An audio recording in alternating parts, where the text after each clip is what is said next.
8వ వార్డులో మా భారతీయ జనతా పార్టీ బలపరిచినటువంటి అభ్యర్థి ఆత్మకూరు వినోద్ కుమార్ గారు వారి ఆధ్వర్యంలో ఈరోజు గడప గడప ప్రచారం చేస్తూ ఉన్నాం. మంచి స్పందన ఉంది. ఏ వార్డులకు పోయినా, ఏ గల్లీకి పోయినా, ఎక్కడికి పోయినా కూడా ఈరోజు ప్రజలు ఆదరిస్తున్నారు, అభిమానిస్తున్నారు. భారతీయ జనతా పార్టీ పువ్వు గుర్తుకు ఓటు వేయడానికి సిద్ధంగా ఉన్నారు. ఎందుకంటే గత బీఆర్ఎస్ కానీ కాంగ్రెస్ కానీ ఇచ్చినటువంటి హామీలు, చెప్పినటువంటి మాటలు, చేసినటువంటి మోసాన్ని మరి ఈరోజు ఇంకా మళ్ళీ ప్రజలు ఆ తప్పు చేసి భరించేదానికి సిద్ధంగా లేరు అనేది ఇక్కడ సంగారెడ్డి మున్సిపాలిటీలో కనబడుతుంది. ఎక్కడికి పోయినా కూడా చిన్న పిల్లల నుంచి మొదలు పెడితే పండు ముసలుల వరకు మోదీ మోదీ మోదీ మోదీ మోదీ గారు ఉండాలి, దేశం అభివృద్ధి చెందుతుంది.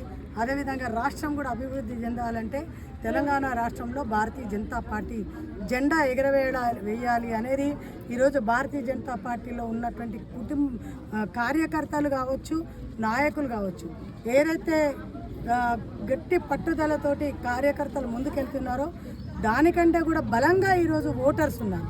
ఒక భారతీయ జనతా పార్టీ నాయకుల కంటే, కార్యకర్తల కంటే కూడా బలంగా ఓటర్స్ ఉండి ఈరోజు భారతీయ జనతా పార్టీ పువ్వు గుర్తుకు ఓటేస్తామనే నినాదంతో ఉన్నారు. కాబట్టి చాలా సంతోషంగా ఉంది.